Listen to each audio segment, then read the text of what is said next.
আসসালামু আলাইকুম, আশা করছি সবাই ভালো আছেন। স্বাগত জানাচ্ছি আপনাকে GFXMaster ইউটিউব চ্যানেলে। আপনাদের সাথে আছি আমি মেহেদি হাসান। তো আজকে হচ্ছে ফটোশপ বেসিক সিরিজের চতুর্থ পর্ব। তো তাহলে চলুন দেরি না করে শুরু করা যাক।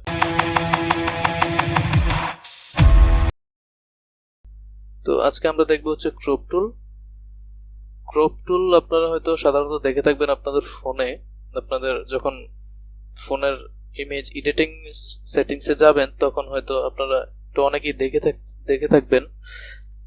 তো আজকে এটা নিয়ে কেন ভিডিও তৈরি করার কারণ এখানে কিছু সেটিংস আমাদের আছে যেটা আমাদের জানার প্রয়োজন।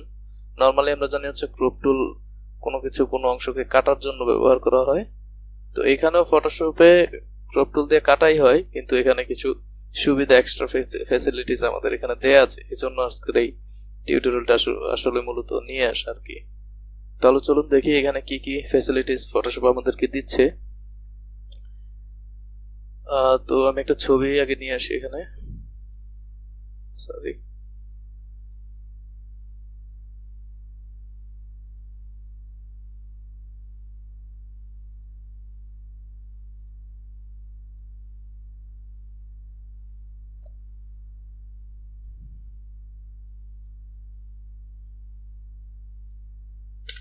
আমি এন্টার প্রেস করলাম।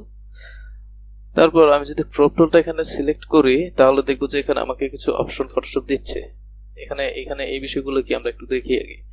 এখানে হচ্ছে রেশিও। রেশিও মানে হচ্ছে অনুপাত, যে আপনি কি অনুপাতে আপনার এই ইমেজটাকে কাটতে চাচ্ছেন সেটা এখানে বোঝাচ্ছে। আমি যদি এখানে ক্লিক করি তাহলে এখানে কিছু প্রিসেট আগে থেকেই দেয়া আছে। যেমন এখানে অরিজিনাল সাইজ মানে হচ্ছে আমার যে ইমেজটা আছে ইমেজের অরিজিনাল সাইজটা কিভাবে আছে, এটার উইথ কত অনুপাতে আছে এবং হাইটটা কি অনুপাতে আছে, এটা এখান থেকে আমি সিলেক্ট করতে পারবো।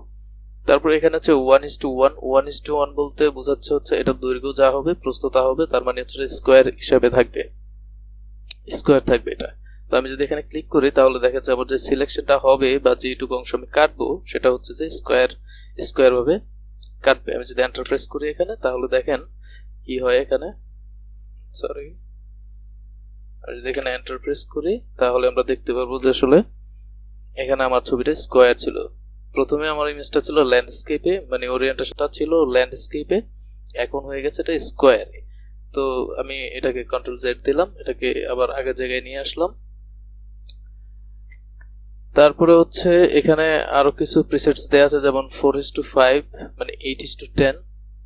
যেমন এখানে অনুপাত দিয়ে বোঝাচ্ছে আমার, ধরেন যদি আমার ইমেজটা প্রস্থের দিকে যদি 4 পিক্সেল হয় তাহলে এটার হাইটের দিকে 5 পিক্সেল লম্বা হবে। বিষয়টা হচ্ছে এরকম আর কি, অনুপাতটা এভাবে কাজ করে। আপনারা হয়তো এই যে যখন পাটিগণিতের অঙ্কগুলো করেছেন তখন হয়তো আপনারা এখানে খেয়াল করেছেন অনুপাতের অঙ্কগুলো কিভাবে কাজ করে।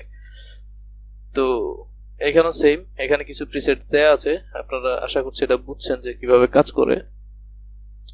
তো আমরা সাধারণত অরিজিনালি করি, যদি কখনো প্রয়োজন হয় যে রেশিও ইউজ করব তাহলে আমরা করতে পারবো, কোনো সমস্যা নেই। এখানে কিছু যে ইমেজ, ফ্রন্ট ইমেজের কিছু সাইজ এখানে দেয়া আছে, যে 4:5 ইঞ্চ। ইঞ্চ মানে বলতে ইঞ্চি, 300 পিপিআই মানে এটা রেজোলিউশনটাকে বোঝাচ্ছে আর কি পিপিআই দিয়ে। আর এখানে হচ্ছে নিউ ক্রপ প্রিসেটস। এখানে যদি আপনি নতুন কোনো রেশিও অ্যাড করতে চান তাহলে এখান থেকে যে নিউ প্রিসেটস কিভাবে আপনি অ্যাড করতে চাচ্ছেন, আমি ধরলাম 5:10।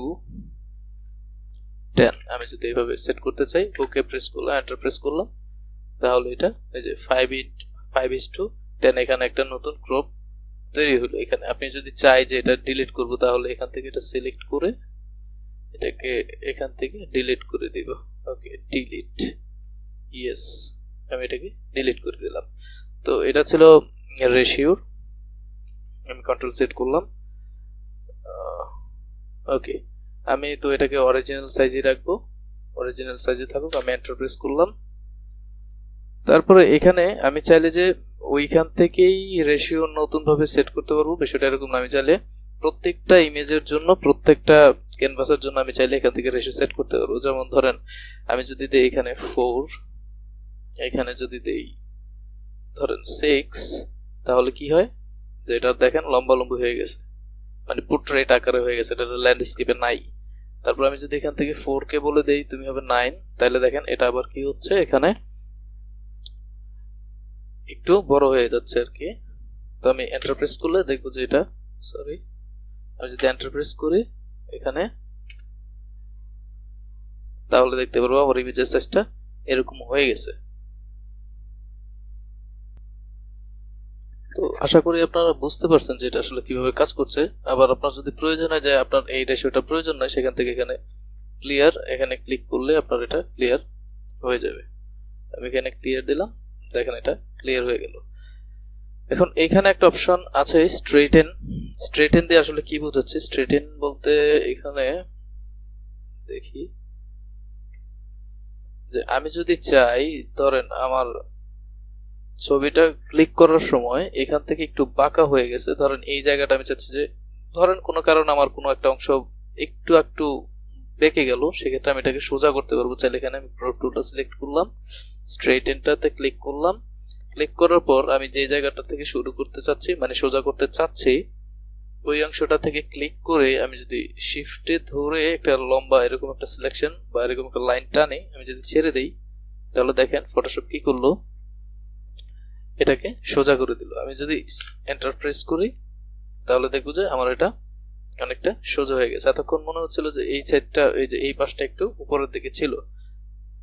তো যাই হোক, আপনি আশা করি বুঝতে পারছেন যে স্ট্রেইটেনটা কিভাবে কাজ করে। যদিও এটা খুব একটা ব্যবহার করা হয় না আমাদের, তারপরেও যদি আপনাদের কখনো প্রয়োজন হয়, কোনো স্ট্রেইট করা গেছে ধরেই, যে দেখা গেছে যে আপনাদের কোনো একটা ছবির মধ্যে কোনো একটা অংশ একটু সামান্য অংশ বেঁকে গেছে, সেক্ষেত্রে আপনি যদি এটাকে সোজা করতে চান, তাহলে সেক্ষেত্রে আপনি স্ট্রেইটেনটা ব্যবহার করতে পারেন।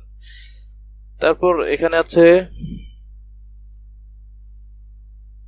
কিছু অপশন এখানে আছে, যেমন রুল অফ থার্ডস।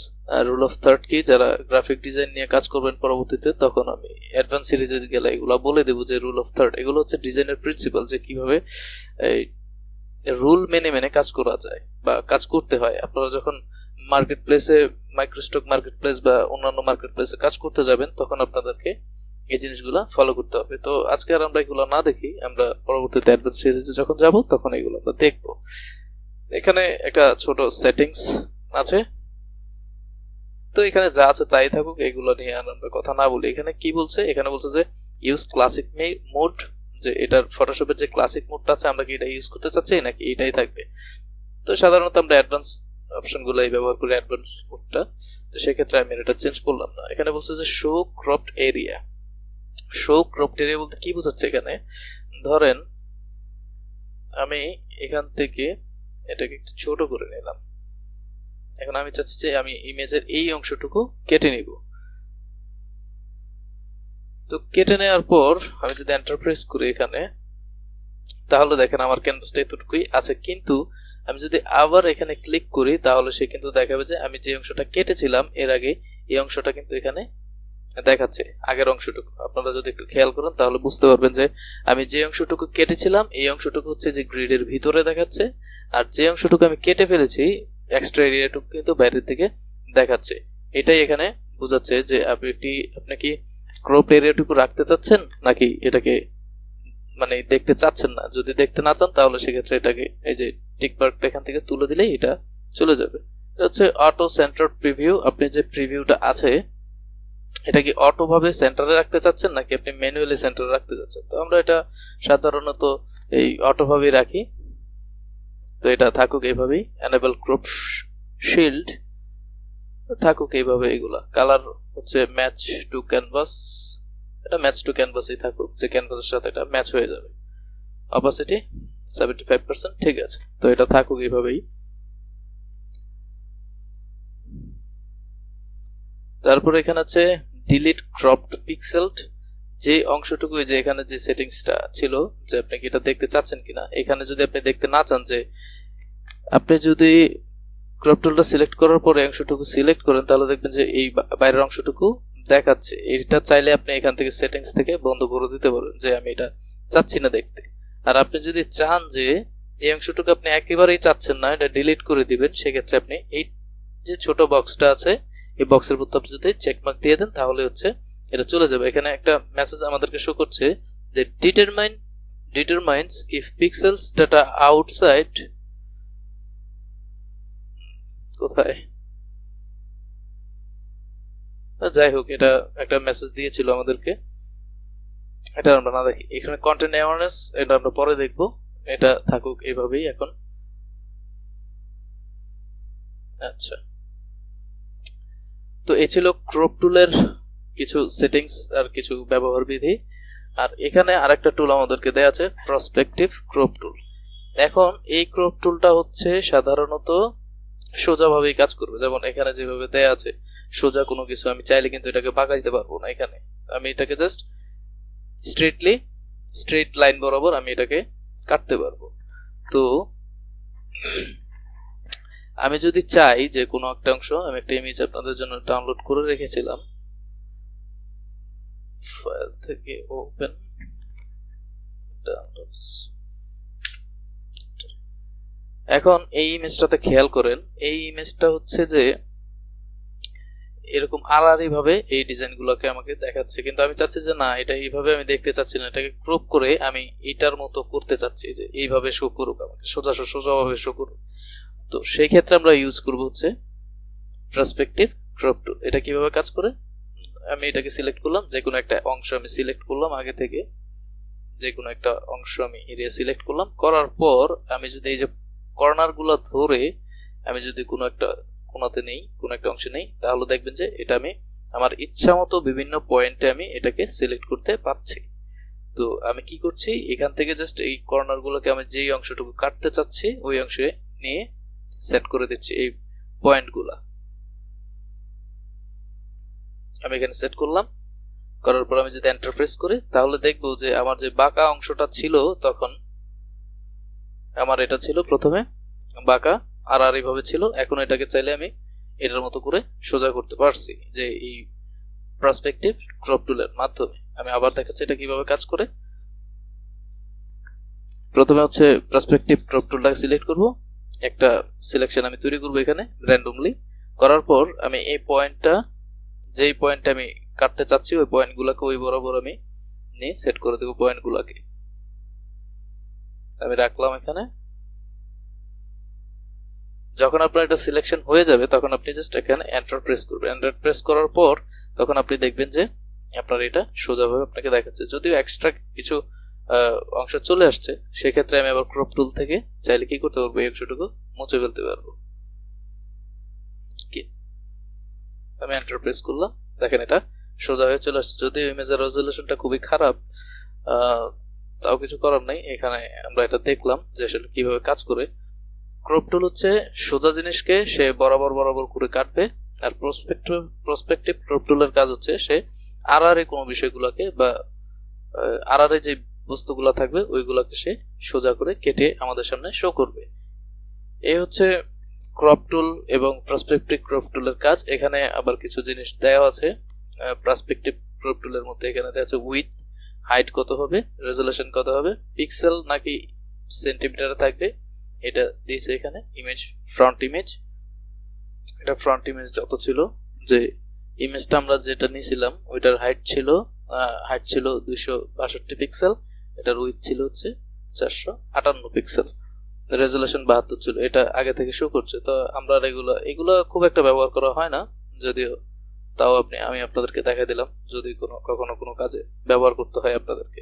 আমি এখানে ক্লিয়ার করে দিলাম, মুভ টুলে চলে গেলাম। তো এই ছিল আসলে ক্রপ টুল এবং পার্সপেক্টিভ ক্রপ টুলের কিছু ব্যবহার, যে কিভাবে এগুলো ব্যবহার করতে হয় আমি আপনাদেরকে দেখাই দিলাম। তো আশা করি আপনারা বুঝতে পারছেন। যদি ভিডিওটা ভালো লেগে থাকে তাহলে সাবস্ক্রাইব করবেন, আর আপনাদের কোনো প্রশ্ন থাকলে হচ্ছে কমেন্ট সেকশনে কমেন্ট করে জানিয়ে দিবেন, আমি অ্যান্সার দেওয়ার চেষ্টা করব ইনশাআল্লাহ। তো আজকের মতো এখানেই শেষ করছি, ভালো থাকবেন, আল্লাহ হাফেজ।